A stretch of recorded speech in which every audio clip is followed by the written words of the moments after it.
Assalamualaikum warahmatullahi wabarakatuh. Apa kabar semuanya? Sehat? Alhamdulillah, senang mendengarnya. Saudara, pada hari ini kita kembali untuk mempelajari tentang mata kuliah Bahasa Indonesia. Anda sudah siap untuk mengikuti perkuliahan pada kesempatan ini? Siap? Baik, saudara, pokok bahasan kita pada kesempatan ini adalah tentang ragam bahasa. Ya, baik. Saudara, saya sangat berharap setelah Anda mengikuti perkuliahan ini, Anda menguasai tentang ragam bahasa Indonesia ya. Nah, oleh sebab itu, saudara, Anda harus fokus untuk mengikuti perkuliahan kita pada kesempatan ini. Saudara, tentu saja pada minggu yang lalu Anda sudah diajak untuk membahas tentang fungsi bahasa Indonesia. Nah, tentu saja bahasa Indonesia itu berfungsi baik itu sebagai kedudukannya sebagai bahasa nasional maupun kedudukannya sebagai bahasa negara. Ya, jadi saudara, saya sangat berharap Anda tetap fokus di dalam belajar sehingga Anda mampu untuk menggunakan bahasa Indonesia yang baik dan benar ya setelah menyelesaikan perkuliahan bahasa Indonesia selama 1 semester ini. Baik, kita lanjutkan ya. Saudara, saya akan menayangkan bahan perkuliahan pada saudara. Ini bisa Anda lihat ya. Ya, kita hari ini seperti yang saya sampaikan tadi akan membahas tentang ragam bahasa Indonesia. Nah, baik saudara, ada yang tahu apa yang dimaksud dengan ragam bahasa? Ada? Baik, kalau Anda ada yang menguasai tentang ragam bahasa formal, ragam bahasa informal, atau ragam bahasa baku, ragam bahasa non baku, ini ada ragam bahasa tulis, ragam bahasa lisan, ya. Nah, jadi kita pada hari ini akan belajar tentang ragam bahasa ya. Nah, saudara, jadi ragam bahasa ini sebetulnya terdiri atas beberapa ragam, karena ragam itu sendiri adalah jenis ya, jenis bahasa ataupun ya bisa jadi berupa coraknya. Nah, jadi ragam bahasa Indonesia itu sebetulnya bisa kita bagi menjadi beberapa jenis atau ragam. Yang pertama itu ragam ringkas dan ragam lengkap. Nah, saudara, apa itu ragam ringkas? Saudara, ragam ringkas itu sebetulnya jenis bahasa yang kita gunakan itu sebetulnya bahasa yang kita gunakan dalam kehidupan kita sehari-hari. Biasanya dalam suasana akrab ya, dalam suasana santai, dia sifatnya tidak formal ya. Oleh sebab itu dalam ragam ringkas sebetulnya seseorang itu cenderung memilih menggunakan kalimat-kalimat pendek. Bahkan sering mereka itu menggunakan kata-kata atau ungkapan yang maknanya hanya dipahami secara jelas oleh peserta percakapan itu saja ya. Jadi pesertanya terbatas dan dalam situasi santai, akrab. Nah, inilah sebetulnya yang dimaksud dengan ragam ringkas. Jadi ketika kita menggunakan bahasa Indonesia dengan santai, kemudian tidak menggunakan bahasa yang cenderung formal, bahasanya akrab itu ya. Nah, ini sebetulnya yang dimaksud dengan ragam bahasa ringkas karena kalimat-kalimatnya juga pendek ya, tidak sepanjang kalimat ragam bahasa lengkap. Ya. Baik, selanjutnya Saudara, ketika kita berbahasa ataupun Anda menggunakan bahasa Indonesia dalam suasana resmi, misalnya pada saat berpidato resmi, kemudian ceramah ilmiah ya, perkuliahan seperti saat ini, lalu dalam rapat-rapat resmi biasanya kita itu menggunakan kalimat-kalimat panjang ya. Kemudian pilihan kata dan ungkapannya juga itu pasti sesuai dengan kaidah bahasa yang baku. Nah, kaidah bahasa Indonesia yang baku itu adalah kalimatnya kalimat efektif. Kalimat efektif ini kalimat yang singkat, padat, jelas, dan mudah dipahami oleh si pendengarnya. Nah, oleh sebab itu, Saudara, sebetulnya ketika kita berbicara dalam situasi resmi, itu jelas kita harus menggunakan sebuah kalimat efektif tadi minimal harus ada unsur subjek dan predikat begitu di dalam kalimat tersebut. Nah, oleh sebab itu, Saudara, apabila kita menggunakan kalimat efektif, kemudian kita menggunakan kaidah bahasa Indonesia yang baku, tentu saja kalimat-kalimatnya bisa panjang ya. Itu berarti kita menggunakan ragam bahasa lengkap. Jadi Anda bisa membedakannya ya antara ragam ringkas dan ragam lengkap. Jadi kalau ragam ringkas ini tentu saja bahasa yang kita gunakan ringkas. Bahasa yang kita gunakan cenderung mudah dipahami oleh lawan bicara kita. Yang penting nyambung, yang penting komunikatif. Karena di dalam bahasa Indonesia itu, Saudara, kita bisa menggunakan bahasa Indonesia yang baik dan benar sesuai dengan situasinya ya, sesuai dengan kapan kita menggunakannya, di mana kita menggunakannya. Oleh sebab itu, ketika kita berada dalam situasi akrab, situasi santai, tidak formal, kita bisa menggunakan bahasa Indonesia yang baik saja, yaitu ragam ringkas. Ya, tadi itu kalimatnya pendek-pendek tentunya ya. Nah, yang penting bisa dipahami. Nah, kemudian kalau ragam lengkap, berarti kita itu menggunakan bahasa Indonesia yang baik dan benar ya, yang harus sesuai dengan kaidah bahasa Indonesia yang baku itu. Nah, oleh sebab itu pilihan kata kita juga, kemudian kalimat yang kita gunakan itu harus kalimat efektif, pilihan katanya harus tepat, harus baku ya.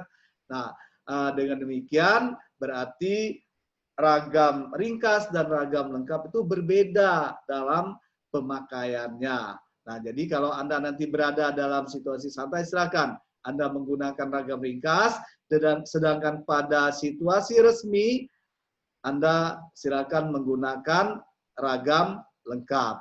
Ya, paham, Saudara? Baik. Saudara, selanjutnya kita masuk kepada jenis ragam bahasa yang lainnya, yaitu ragam lisan dan ragam tulis. Nah, Saudara, sebetulnya ya ragam ringkas, ragam lengkap tadi itu juga ya bisa masuk ke dalam ragam lisan dan juga bisa masuk ke dalam ragam tulis. Ya, jadi tergantung media yang kita gunakan ya, bisa saja media lisan maupun media tulisan.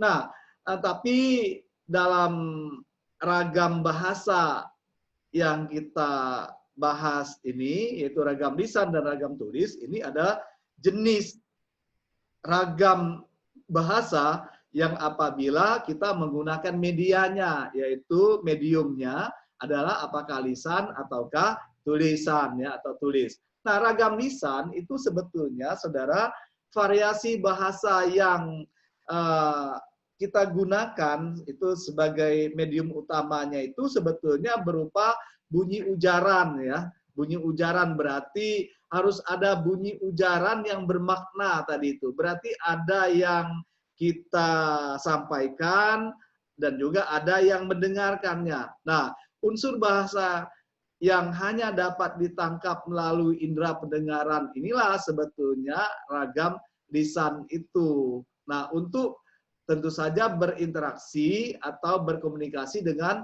orang lain. Jadi ketika kita mau menyampaikan pesan, informasi kepada orang lain, tentu saja kita bisa menggunakan ragam lisan.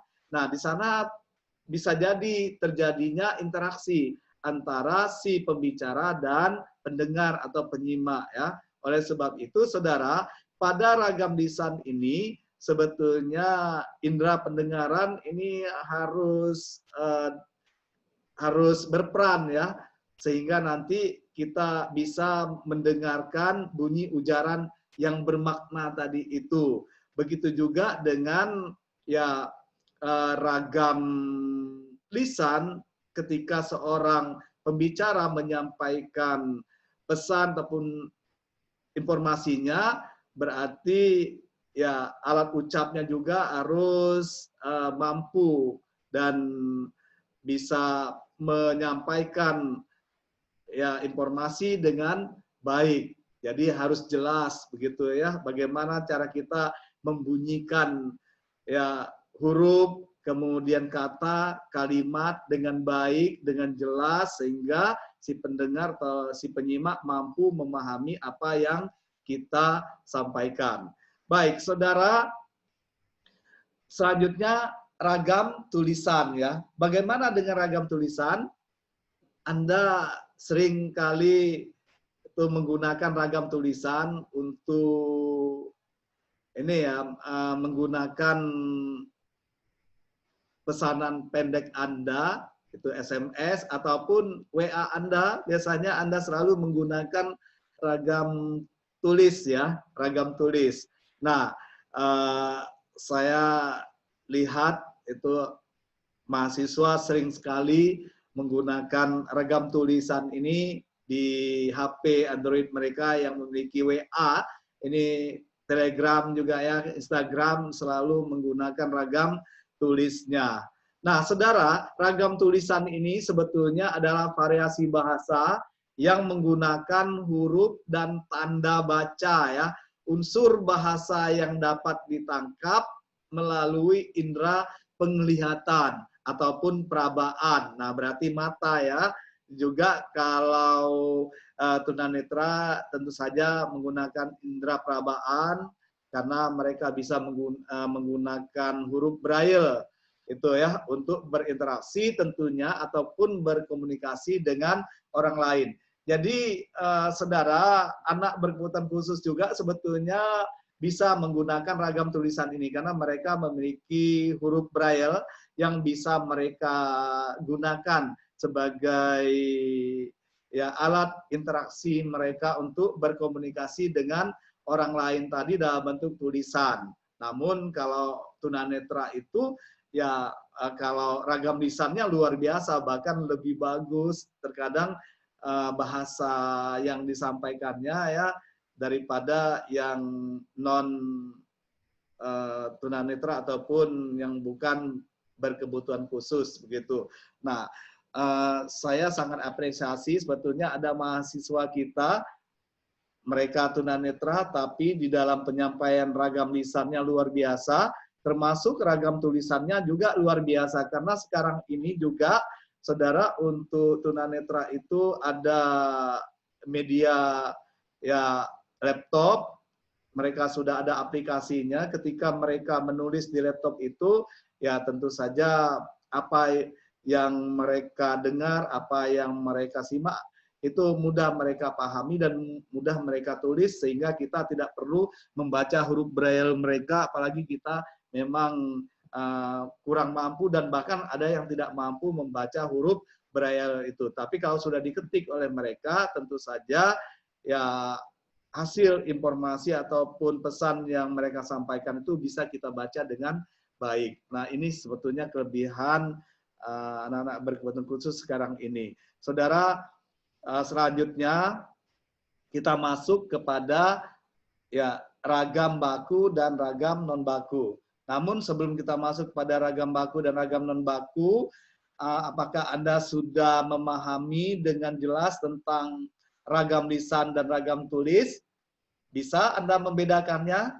Bisa ya. Jadi saya ulangi lagi, saudara, kalau Anda menggunakan ragam lisan, berarti Anda itu ya harus menggunakan bunyi ujaran ya untuk berinteraksi atau berkomunikasi dengan orang lain, tentu saja yang ditangkap melalui indera pendengaran. Nah, jadi kita bisa menggunakan bahasa lisan langsung, kita bisa berinteraksi langsung dengan orang lain. Kemudian kalau ragam tulis tadi itu bahwa kita untuk berinteraksi dengan orang lain menggunakan bahasa tulis sebagai medianya atau mediumnya. Tuh ya, jelas ya?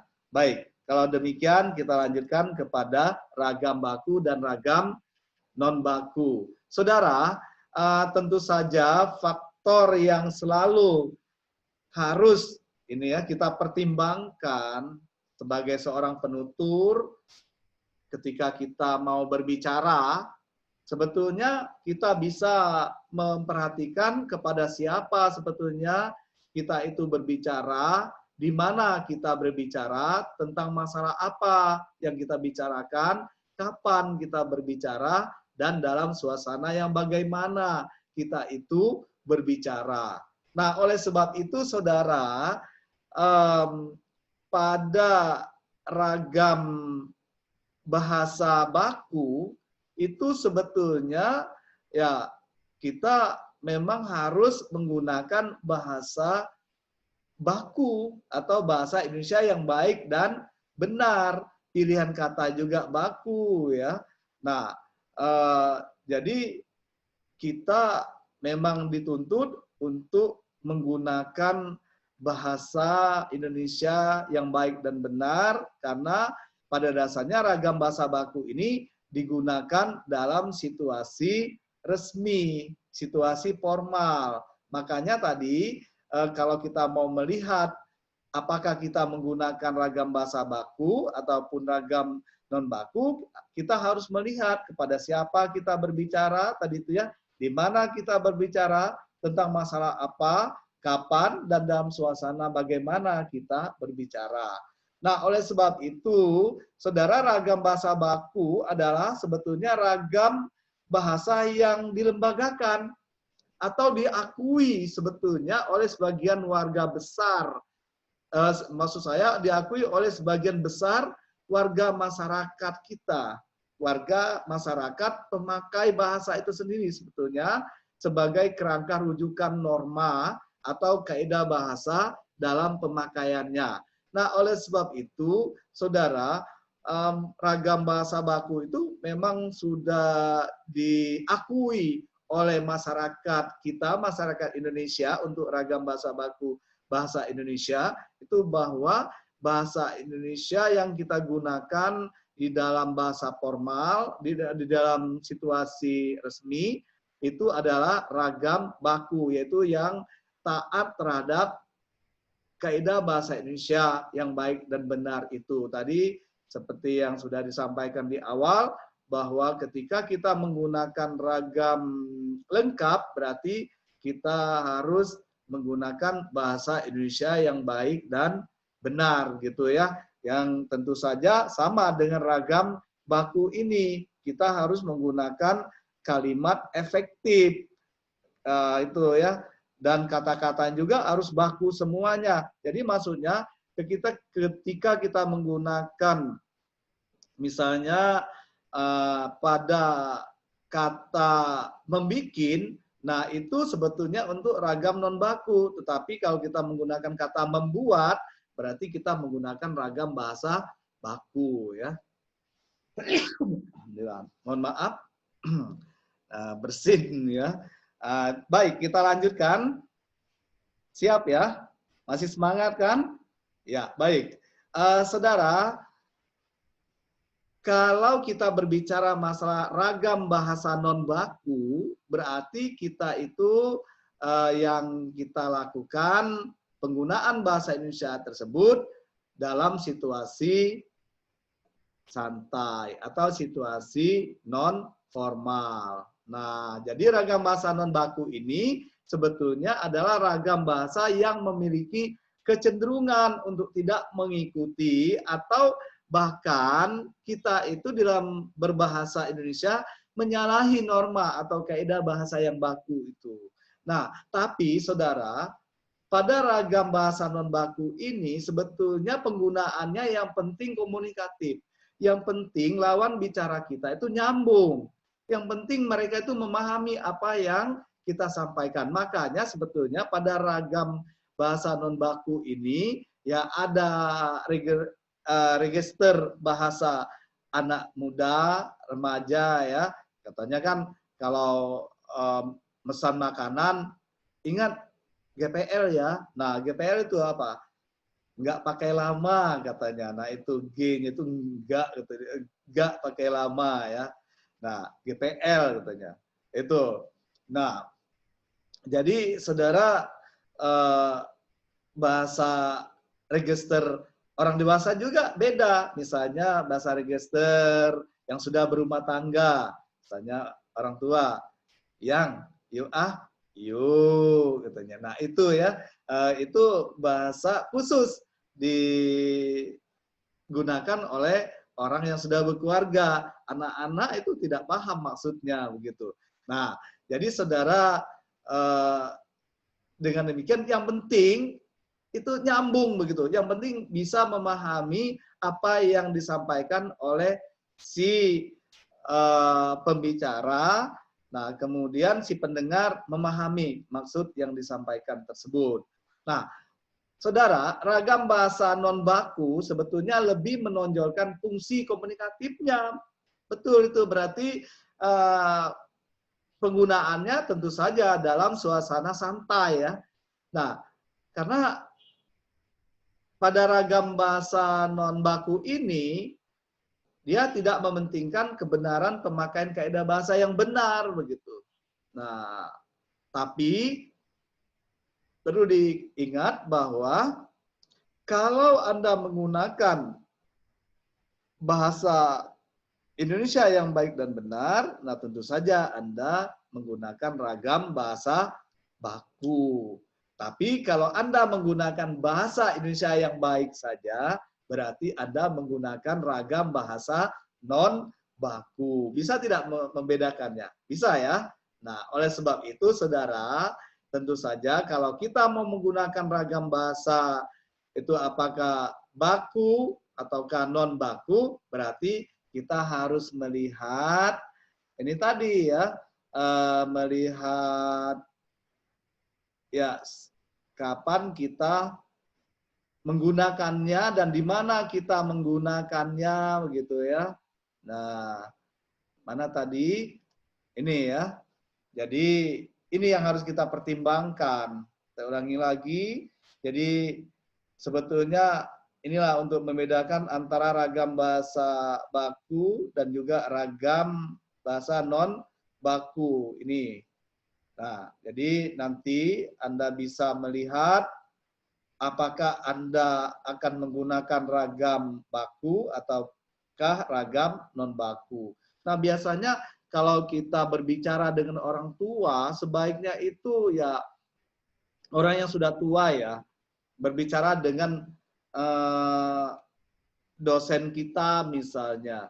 Nah, sebaiknya Anda menggunakan ragam bahasa baku. Itu lebih baik. Kecuali kalau Anda di rumah ya silakan saja.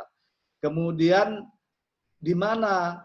Nah, misalnya di kampus, Anda berbicara di ruang kelas, misalnya dalam kelas dengan dosennya.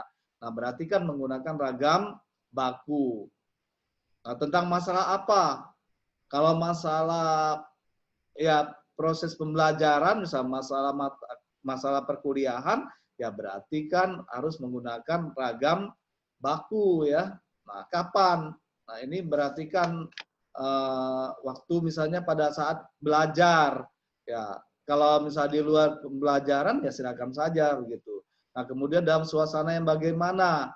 Misalnya dalam suasananya suasana resmi kan, kalau di kampus dan di kelas begitu. Ya, meskipun di kampus, kalau di luar kelas ya boleh menggunakan ragam non baku, tidak harus menggunakan ragam baku. Nah, oleh sebab itu Anda harus mampu untuk mempertimbangkan ini semua ya. Sekali lagi, harus Anda pahami betul ini faktor yang harus selalu Anda pertimbangkan sebagai seorang penutur dalam berbicara itu ya. Ini jadi sekali lagi saya ulangi, silakan Anda pahami betul tentang kepada siapa Anda berbicara, di mana Anda berbicara, tentang masalah apa Anda bicara, lalu kapan Anda berbicara, dan dalam suasana bagaimana Anda itu berbicara. Nah, inilah untuk menentukan apakah Anda menggunakan ragam bahasa baku ataukah ragam bahasa non baku. Jadi, sekali lagi kesimpulannya, kalau ragam bahasa baku berarti Anda gunakan dalam situasi formal. Anda bisa menggunakan bahasa baku. Sedangkan ragam bahasa non baku, Anda menggunakannya dalam situasi santai, tidak formal, tidak resmi. Nah, oleh sebab itu, ya tentu saja boleh melanggar kaidah bahasa yang baku. Tapi kalau ragam bahasa baku tidak boleh melanggar kaidah ataupun menyalahi norma ya bahasa yang baku tadi ya. Nah, yang jelas pada ragam bahasa baku tentu saja lebih menonjolkan fungsinya untuk fungsi komunikatif ya dalam berbahasa itu. Ya, saya kira jelas ya apa yang kita bahas pada hari ini. Baik, ada pertanyaan saudara? Paham semuanya? Ya. Baik, kalau demikian saya kira untuk hari ini cukup sekian materi kita tentang ragam bahasa Indonesia. Saya minta Anda untuk membuat rangkuman terhadap apa yang sudah kita bahas tadi ya. Jadi silakan saja Anda buat rangkuman tentang ragam bahasa. Itu ragam bahasa Indonesia. Itu ya. Nah, kemudian Anda juga mohon maaf ya, batuk. Saya tidak tahu, mungkin karena kurang minum barangkali ya. Ya, baik saudara. Sekali lagi silakan Anda rangkum ya apa yang kita bahas. Kemudian hasil rangkuman Anda bisa Anda email ke email saya yaitu dalman.bangka@gmail.com. Kemudian untuk memahami pembahasan ini lebih jelasnya lagi, Anda bisa membaca buku ya, buku bahasa Indonesia tentunya yang ada hubungannya dengan ya ragam bahasa. Silakan saja buku siapapun termasuk buku saya bisa Anda baca ya. Kemudian saya juga berharap Anda bisa membuka juga internet gitu, mencari bahan-bahan yang berhubungan dengan ragam bahasa ya, untuk menambah wawasan Anda, tentu saja menambah referensi Anda. Baik saudara, saya kira untuk pertemuan pada hari ini cukup sekian. Terima kasih atas perhatian Anda. Selamat belajar. Saya Eri. Wassalamualaikum warahmatullahi wabarakatuh.